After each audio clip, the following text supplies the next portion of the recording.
So guys, U കെയിൽ ഒരു കെയറായിട്ട് work ചെയ്യുന്ന ഒരു ലേഡിയുടെ സ്റ്റോറിയാണ് എനിക്ക് പറയാനുള്ളത്. അവർ ഇടയ്ക്കില്ല ഒരു 2 ആഴ്ച മുന്നേ ഞാൻ പരിചയപ്പെടുമ്പോൾ പുള്ളിക്കാരി ഭയങ്കര വിഷമത്തോടും, ഞാൻ മലയാളിയാണ്, കേരളത്തിൽ നിന്നാണെന്നൊക്കെ പറഞ്ഞപ്പോഴത്തേക്കാണ് ഓരോ കാര്യങ്ങൾ പറഞ്ഞു തന്നത്. പുള്ളിക്കാരി ഗുജറാത്തിൽ നിന്നാണ് ആക്ച്വലി.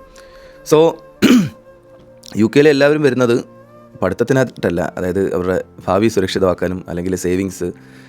ചിലർ കുറേ നാൾ കഴിയുമ്പോൾ നാട്ടിൽ തിരിച്ച് പോകും, ചിലർ യു കെ തന്നെ പിടിച്ച് നിൽക്കാൻ വേണ്ടി, അല്ലെങ്കിൽ PR, വീട്, അങ്ങനെയുള്ള ഒരു സ്വപ്നങ്ങളുമായിട്ടൊക്കെ ഓരോരുത്തർക്ക് ഓരോ പാഷനാണല്ലോ. സോ പുള്ളിക്കാരിയും ബേസിക്കലി ഇവിടെ സ്റ്റുഡൻ്റായിട്ട് വന്നതാണ്. പുള്ളിക്കാരിയുടെ അച്ഛൻ ഇദ്ദേഹത്തിന് 4 വയസ്സുള്ള സമയത്ത് മരിച്ചു പോയതാണ്. അമ്മ ഒരുപാട് ഫാമുകളിലൊക്കെ ജോലി ചെയ്ത് ആണ് ഈ കുട്ടിയെ വളർത്തിയതും. അപ്പോൾ കുട്ടിയെ ഈ പറഞ്ഞവരുടെ മാമൻ്റെ വീട്ടിൽ, അതായത് ഈ അമ്മയുടെ ആങ്ങളയുടെ വീട്ടിൽ നിർത്തിയാണ് വളർത്തിയത്.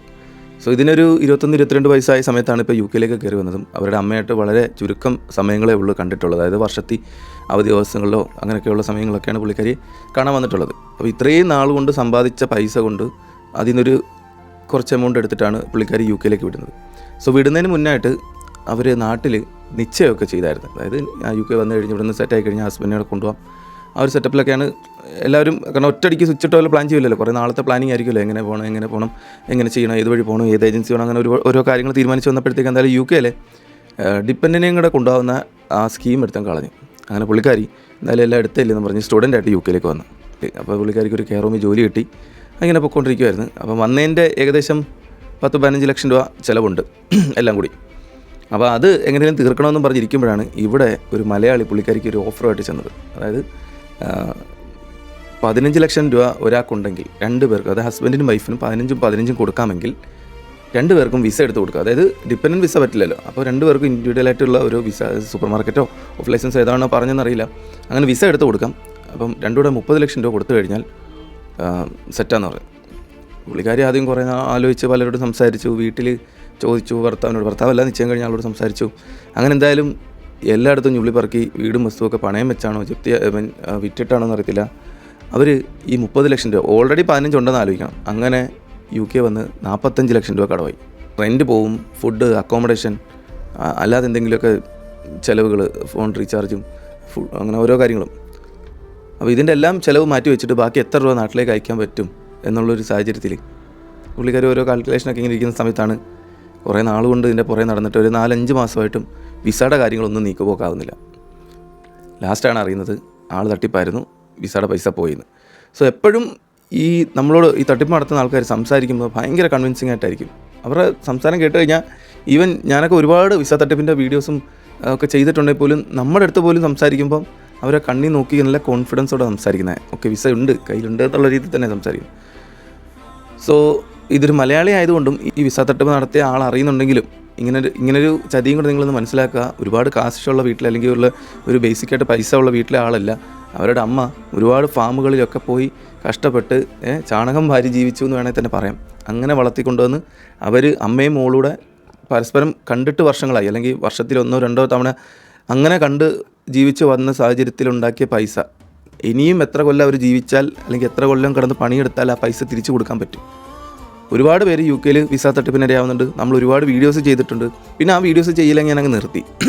വീഡിയോ ചെയ്യുന്ന നമുക്ക് തന്നെ നാണക്കേട്. പിന്നെയും ആൾക്കാർ പോയി തട്ടിപ്പിനിരയാവുന്നു. പക്ഷേ ഈ അവരെ കുറ്റം പറഞ്ഞിട്ടും കാര്യമില്ല. കാര്യം ഞാൻ പറഞ്ഞില്ല, എല്ലാവരും നാടും വീടും വിട്ട് ഉള്ള പൈസ എല്ലാം കടവാക്കി നാട്ടുകാരെയും പേടിച്ച് കളിയാക്കലും ഒക്കെ പേടിച്ചാണ് യു കെയിൽ വന്ന് നിൽക്കുന്നത്. വേറൊന്നുമല്ല, യു കെയിൽ പോയി ഇവിടെ സെറ്റിലാവുമെന്ന് പറഞ്ഞാൽ വന്നത്. ഇവിടെ വന്നപ്പോൾ ഇവിടുത്തെ നിയമങ്ങളെല്ലാം മാറ്റി, ഇവിടെ നാട്ടിൽ നിന്ന് കൊണ്ടുവന്ന പൈസ എല്ലാം പോയി. വീട്ടിൽ ചെന്ന് അവിടെ കയറ്റുമോ, ബാങ്കിൽ നിന്ന് ലോൺ എടുത്തല്ലേ, പലയിടത്തും കടം മേടിച്ച് ഇവിടെ കിടന്ന് മുറുക്കി പണിയെടുത്തിട്ട് 10 രൂപ ഉണ്ടാക്കാൻ പറ്റുന്നില്ല എന്ന് പറഞ്ഞാൽ എന്ത് ചെയ്യാൻ പറ്റും? സോ അങ്ങനത്തെ അവസ്ഥയിലാണ് ഇപ്പോൾ ആ കുട്ടി. വേണമെങ്കിൽ ഇവിടെ പല സ്ത്രീകളും ചെയ്യുന്ന പോലെ അവർക്ക് മറ്റൊരാളെ പ്രേമിച്ച്, അല്ലെങ്കിൽ ഇവിടെ ഒരു PR ഉള്ളൊരുത്തിനെ കല്യാണം കഴിച്ച്, അല്ലെങ്കിൽ ഇവിടുത്തെ ഒരു സായിപ്പിനെ കല്യാണം കഴിച്ച് വേണമെങ്കിൽ ഇവിടെ സെറ്റിലാവുന്നേ ഉള്ളൂ. തിരിച്ച് ഗുജറാത്തിലേക്ക് പോകാതിരിക്കാം. അതല്ലെങ്കിൽ പോയാൽ തന്നെ എന്ത് ചെയ്യാൻ പറ്റും? പോലീസിനോ കോടതിക്കോ അല്ലെങ്കിൽ ആർക്കെങ്കിലും എന്തെങ്കിലും ചെയ്യാൻ പറ്റുമോ? ഓക്കെ, നിശ്ചയം കഴിഞ്ഞ് എനിക്ക് വേണ്ടാന്ന് തോന്നി നിർത്തിപ്പോയി എന്ന് പറഞ്ഞാൽ ആർക്കൊന്നും ചെയ്യാൻ പറ്റില്ല. എന്നിട്ടും പുള്ളിക്കാരി ചെയ്തുകൊണ്ടിരിക്കുന്നത് പറഞ്ഞാൽ ആഴ്ചയിൽ 7 ദിവസവും കണ്ടിന്യൂസ് ജോലിക്ക് പോകുന്നുണ്ട്. 7 ദിവസവും. ഓക്കെ, നിങ്ങൾ വിചാരിക്കും 7 ദിവസം നമ്മളിൽ പലരും ജോലിക്ക് പോയിട്ടുണ്ട്. പക്ഷേ ഇവിടുത്തെ പ്രത്യേകത എന്ന് പറഞ്ഞാൽ ഇന്നേ വരെ പുള്ളിക്കാരി ഒരു ഓഫ് പോലും എടുത്തിട്ടില്ലെന്നല്ല, ഒരു ഓഫ് പോലും എടുത്തിട്ടില്ല. ഒന്നാമത്തെ കാര്യം. 2, യു കെയിലെ ഒരു റെസ്റ്റോറൻറ്റ്സിൽ കയറിയിട്ടില്ല, ഈവൻ ഒരു മഗ്ഡി പോലും കയറിയിട്ടില്ല. 3, പുള്ളിക്കാരി ചില ദിവസങ്ങളിൽ, അതായത് ആഴ്ചയിലെ 3-4 ഒക്കെ ദിവസങ്ങളിൽ ഈ നൈറ്റ് കഴിഞ്ഞിട്ട് 12 മണിക്കൂർ നൈറ്റ് ഡ്യൂട്ടി കഴിഞ്ഞിട്ട് 12 മണിക്കൂർ ഡേ ഡ്യൂട്ടിക്കും പോകുന്നുണ്ട്. അപ്പോൾ നിങ്ങളായിരിക്കും എപ്പോഴാണ് ഉറങ്ങാൻ സമയം? ഈ അത് കഴിഞ്ഞുള്ള സമയങ്ങളിൽ ബസ്സിലും അങ്ങനെ ഓരോ സമയങ്ങളിലൊക്കെയാണ് പുള്ളിക്കാരി ഉറങ്ങുന്നത്. അങ്ങനെയാണ് സ്ട്രഗിൾ ചെയ്ത് എന്തായാലും 15 ലക്ഷം രൂപ തിരിച്ചടച്ചു. ഇനി ബാക്കി പൈസ കൊടുക്കാനുണ്ട്. ഏകദേശം 10-30 ലക്ഷം രൂപ ഉണ്ടായിരിക്കും. 30 പ്ലസ് പിന്നെ നമ്മളിവിടുത്തെ എക്സ്പെൻസ് ഉണ്ടല്ലോ, ബസ് കൂലി, ഫുഡ് ആൻഡ് എത്ര ചുരുക്കി കഴിച്ചാലും എന്തെങ്കിലുമൊക്കെ കഴിക്കണമല്ലോ. അങ്ങനെ പുള്ളിക്കാരിയുടെ ഈ കഷ്ടപ്പാടും ദുരന്തമൊക്കെ കണ്ടിട്ട് കൂടെ വർക്ക് ചെയ്യുന്ന കൊളീഗ്സൊക്കെ പുള്ളിക്കാരിക്ക് ഫുഡ് കഴിക്കാനുള്ള സമയം കിട്ടുന്നില്ല, അല്ലെങ്കിൽ ഒരു ഫുഡ് ഉണ്ടാക്കാനുള്ള സമയം കിട്ടുന്നില്ല, അല്ലെങ്കിൽ ഫുഡ് മേടിക്കാനുള്ള പൈസ കിട്ടുന്നില്ല എന്നുള്ളതൊക്കെ കരുതിയായാലും അവർക്ക് മാനസികമായിട്ട് ഒരുപാട് വിഷമം തോന്നിയിട്ടൊക്കെ ആയാലും ഈ കൂടെ വർക്ക് ചെയ്യുന്ന ആൾക്കാരൊക്കെ പറ്റുന്ന പോലെയൊക്കെ അവർക്ക് ഒരു നേരത്തെ ഫുഡ് കൊണ്ടു കൊടുക്കാറുണ്ട്. അതൊരു ഔദാര്യമായിട്ടല്ല ഉദ്ദേശിച്ചത്, ഒരു സഹായം അതെങ്കിലും ആവുമല്ലോ. കാരണം പുള്ളിക്കാരി ചോദിക്കാറില്ല ആരോടും ഇതിനെപ്പറ്റി പരാതി പോലും പറയാറില്ല. സംഭവിച്ചു ആരും അറിയാതെ കൊണ്ടു നടക്കുന്നു എന്ന് പറഞ്ഞു. നേരെ മറിച്ച് ആലോചിക്കുക, നമ്മളിൽ എത്ര പേര് ഇത് സഹിക്കും, എത്ര പേര് ഇത് മിണ്ടാതെ വെച്ചുകൊണ്ടിരിക്കും. പക്ഷേ നമ്മളറിയാത്ത ഒരുപാട് ആൾക്കാർ, ഒരുപാട് ഇൻട്രോവേർട്ടായിട്ടുള്ള ആൾക്കാർ ഇതുപോലെ പോയി പറ്റിക്കപ്പെടുന്നുണ്ട്. ഒരുപാട് പൈസ ഇതുപോലെ കള്ളത്തരത്തിൽ ഒരുപാട് ആൾക്കാരുടെ പൈസ പോകുന്നുണ്ട്. വരും ദിവസങ്ങളിൽ UK എന്തൊക്കെയോ വലിയ പ്രശ്നങ്ങൾ ഉണ്ടാകാൻ പോകുന്നെന്ന് എൻ്റെ മനസ്സ് പറയുന്നുണ്ട്. എന്തൊക്കെയോ പ്രശ്നങ്ങൾ എന്തായാലും നമുക്ക് കണ്ടറിയാം.